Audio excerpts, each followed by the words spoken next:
Welcome to toy-polloi. Hello and welcome to another video from toy-polloi. Today we're going to take a look at the Star Wars The Force Awakens Millenium Falcon. Now this was released to coincide with the new Force Awakens movie that came out a good few months back now, and when it first came out it was £120 in the shops, and I said at the time while reviewing some of the other vehicles that I didn't think any of the toys were worth the price they were being listed at, and this one certainly wasn't worth £120, so I didn't bother buying it. But recently these have been put on offer, and if you pop down to Argos at the moment you can get this for a bargain price of £40, so that's knocked down from £120 to £40, which certainly makes them worthwhile picking up. So let's take a look at the box and we'll see what you get for £40, and we'll also see if it was actually worth £120 in the first place.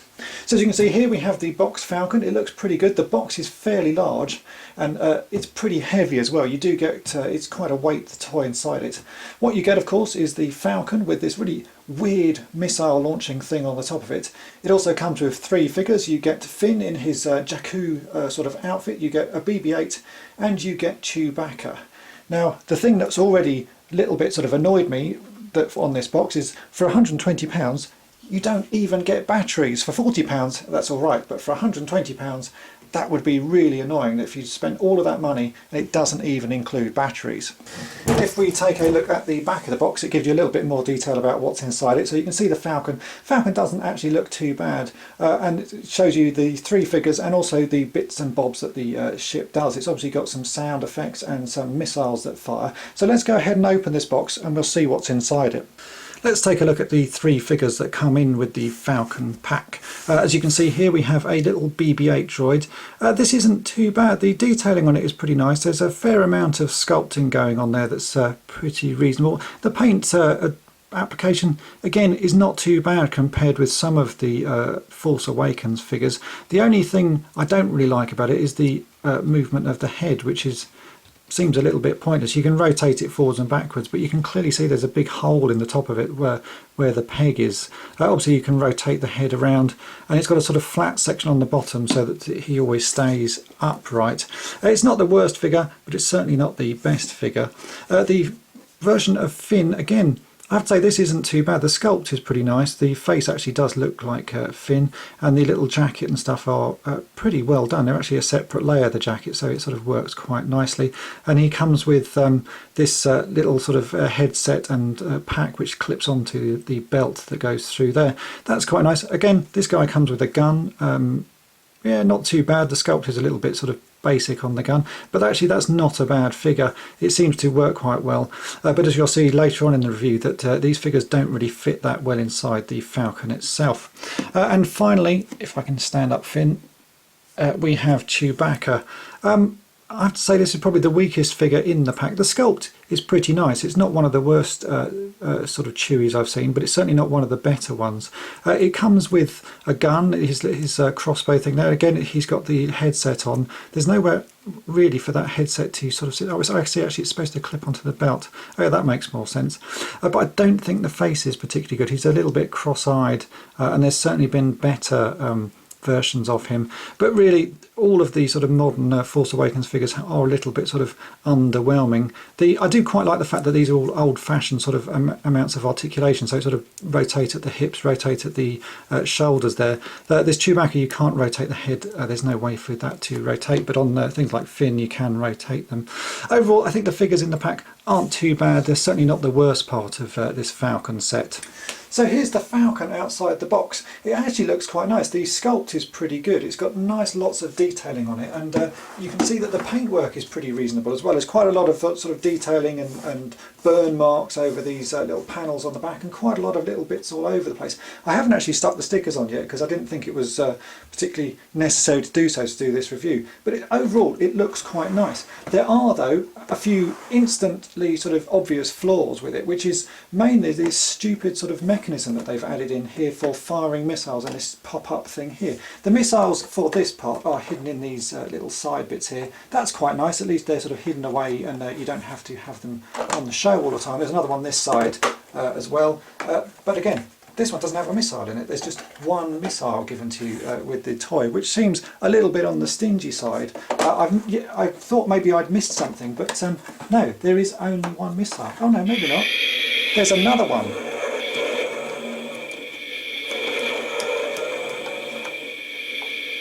it's just been so badly packaged that it's hidden away in there. A lot of the problem with this toy is the fact the packaging is such poor quality. So it looks like you do get 2 missiles, but it's just because of the way this has been packaged, it's very... I didn't even notice that was in there. It's been wedged right at the back. This toy is probably one of the worst packaged Star Wars toys I've ever had. It's just sort of loose in the box with everything rattling around. You have to put a few bits onto the ship when it comes out of the box. This little can here, there's a radar dish here as well that was loose. And obviously it doesn't come with batteries, so you have to add those. Now the big flaws that I've immediately found is this pop-up section here is on a hair trigger. You just have to touch the ship and it will pop up. There's supposed to be a button on the side that you press. If I press that, you can see the whole section pops up. But more often than not, you just touch the ship and this bit will ping up, which is getting quite annoying. I was trying to sort of work out what this ship did, and every time I touched it and turned it over, that popped up. There's another button on this side which pops up the larger gun on the front, but more often than not, this back gun will also pop up as well. They're supposed to be 2 separate. 1 button's for that side, 1 button's for this side. So if I try and pop up the front section, oh, it worked this time. More often than not, though, that back section has popped up as well. It's like that. You can see you just have to touch the ship and things pop up, and it gets a little bit tedious. So I have to say that's really quite annoying, and considering this is supposed to be 120 quid, that is a very big flaw. Now, as you heard a bit earlier, this does have sound effects. That's what the batteries are for. And again, the sound effects are pretty nice, but the way they get triggered is, again, a little bit annoying. There's a switch on the bottom of the ship, so when you lift it up, it will make sort of takeoff noises, if I do like so. But the noises go on for so long, it actually gets just a bit grating. So if I pick this up, you'll hear... That's the takeoff noise, and it just carries on and on and on. And as you can see, the middle gun has popped up without me pressing anything. There's another button on this side. Again, it goes on too long. You cannot stop the sound. And if you want to fire the laser sound, you have to press the button on the bottom, and then you can fire the lasers. If you let go of the button on the bottom, it all stops. So for a child, I would say that's a really frustrating feature. If we open up the back of the ship, the inside of it is pretty nice actually. There's a couple of catches on either side that you press, and then you can remove this whole back section. Again, though, you can see the gun has popped up. It's not supposed to do that. It's just this hair trigger thing that won't hold it in place. As you can see, there's quite a lot going on inside it. You've got a little chest table, some seating. There's little places all around. There's a little sort of bed there. That's supposed to be a sort of medical bay bed thing. There's a hidden compartment here as well for you to store weapons and things. And then the top section that you take off also turns into another bit of sort of play area. But I have to say that bit I find a little bit pointless as well, because it just makes this whole section quite bulky and really doesn't add a great deal to it. You do have a gun that you can move around, and it sort of clips into any of these holes. But if you leave it clipped into these holes, you can't fit the roof back onto the Falcon. Another thing that I think lets this ship down is actually this sticker on the back that's there to indicate the engines. Now, you don't stick this on yourself, it comes pre-stuck to the vehicle, but it's been applied so badly, it's full of ridges and rucks all along it, so it just looks really amateur. It's a shame that they didn't put more effort into applying this sticker, or maybe leaving it to the person putting the other stickers on to do it, because obviously this does come with a sticker sheet, so you know, then it would have been up to the child or adult putting the stickers on to get it on right. But to have this done in a factory and have it done so badly is a real disappointment. There's also a small little switch here that if you switch, it just changes some graphics on the side there. If I have the sound switch on, it also makes a noise, but the sounds are getting a little bit annoying. We can also open up the cockpit as on the original Millennium Falcon toy. So if I open that up, they've made one extra improvement on this from the original vintage Falcon, is that you can flip open the console here so that the figures sit in, but there's no real seat. It's just a sort of open area. There's no division between any of the seats. I guess that's because the cockpit is actually too small, really. If I put Chewie in, you can see he really doesn't actually want to fit in there. It's just not enough space. Let me try and put in Finn as well. We'll see if we can actually fit 2 figures in.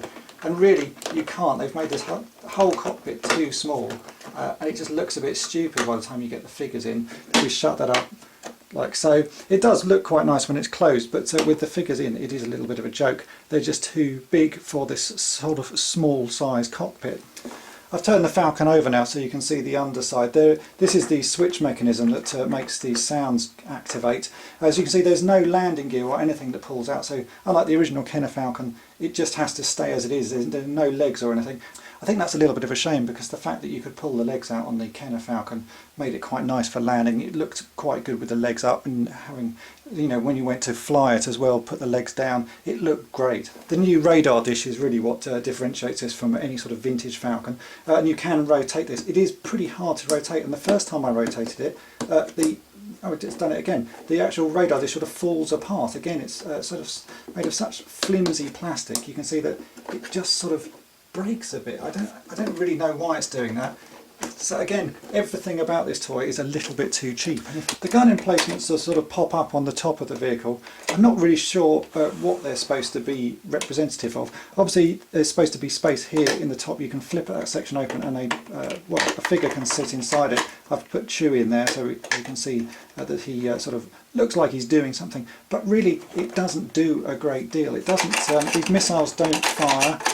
They don't actually do anything, so it's a little bit of a sort of stupid addition, and it doesn't add anything to the toy. It doesn't add anything to the sort of playability of the vehicle.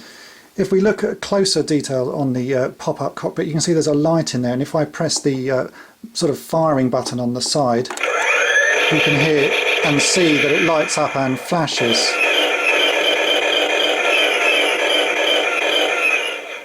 So let's try firing the foam missile out the front. The button on the side should bring up the missile launcher, and if I press it again, it should fire the missile, which it does. But again, as you can see, that this section has popped up because the trigger mechanism on that is just too weak. So here's a few examples of the poor trigger mechanism on that top section. As you can see here, I'm just holding the Falcon. I just have to tip it slightly and the gun pops up. If I hold it again, you can see it just doesn't want to stay down. If I clip it in place, I just have to tap it and the gun pops up, and this is really annoying. Even just doing this review is getting quite frustrating, because I'm trying to hold the ship and show bits off, but this top section, no matter what I do, will pop up.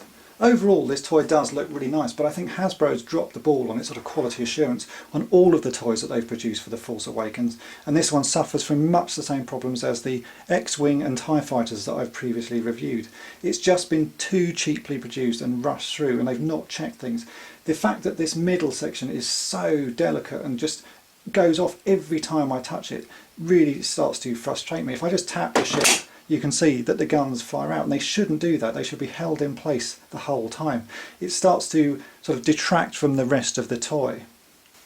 So I think my overall opinion of the Force Awakens Falcon from Hasbro is that if you'd bought it for £120, you would be really disappointed.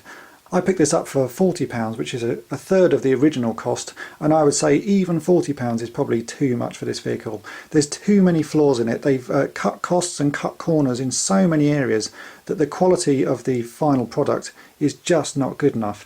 The fact that things pop up without you wanting them to is really annoying. The sounds, although they sound quite nice, they just don't work. You just can't switch them off. You can't get the laser noise to fire. It just becomes a bit frustrating. On the plus side, it does come with 3 figures, and the figures aren't too bad. I think Chewie is not the greatest of sculpts, but Finn and BB-8 aren't that bad. So really you're getting a ship and 3 figures for £40.